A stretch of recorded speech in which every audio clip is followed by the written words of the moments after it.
Imagine, une jeune chanteuse révélée par The Voice, espérant vivre de sa musique, se fait agresser, arrêter, menottée dans la rue par 3 policiers. Elle passe 14 heures enfermée, entourée d'hommes en état d'ébriété, subissant humiliation, insultes, racistes, refus de protection élémentaire, et tout cela sans lumière verte, sans sirène, sans avertissement sur son trajet en Vélib. Je te préviens, cette histoire va te glacer le sang.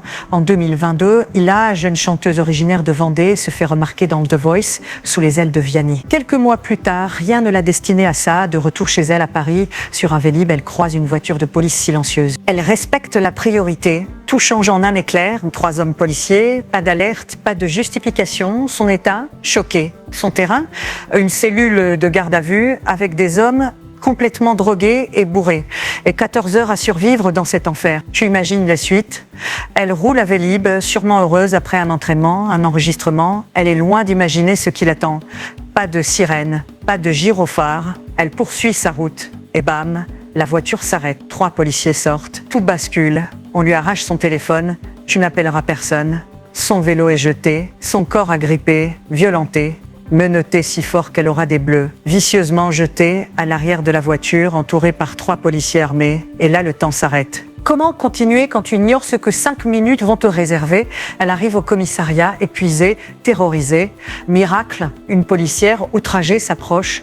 Elle demande « Bah, ils t'ont touché ?» « Non », répond Ila, la voix tremblante. Cette collègue la regarde désolée. « Ils font ça pour t'emmerder, ils vont te relâcher. » Elle la rend à ses harceleurs. Et la 14e heure commence. Les mots s'enchaînent d'une absurdité affreuse. Insultes racistes, menaces de mort. Elle demande de changer de cellule, de protection. On lui répond « T'as qu'à te changer devant nous. » Public ou privé, elle est devenue spectacle. Que faire dans cette situation? Ce témoignage crève l'écran. Une ancienne candidate télé, adossée à un phénomène populaire, révèle un angle mort du système. Chiffres. On sait que les signalements de violences policières montent, les enquêtes IGPN augmentent, mais combien font jurisprudence? L'autorité du policier est automatiquement assumée comme vérité, c'est écrit dans le commissariat. Il la prend à ses dépens, ce sera toujours parole contre parole, lui dit-on. Elle demande les vidéos des caméras surveillance ou embarquées, elles ne fonctionnaient pas.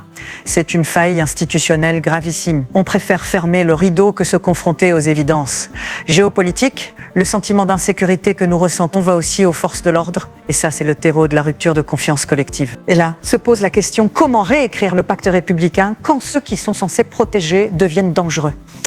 Ila ne se tait pas. Son témoignage est une bombe. Une ancienne candidate de The Voice, aujourd'hui artiste confirmée, ouvre un combat, celui de la transparence, de la responsabilité, de la justice.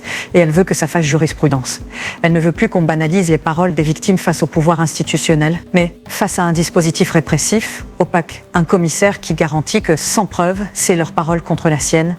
Peut-elle gagner? Le système peut-il changer? Question brutale, brutale. Final, la réponse se trouve peut-être dans la force de son récit. Et tu vas la suivre. C'était Monde Plus, l'actualité mondiale sans filtre. Abonne-toi pour plus de vidéos d'actualité.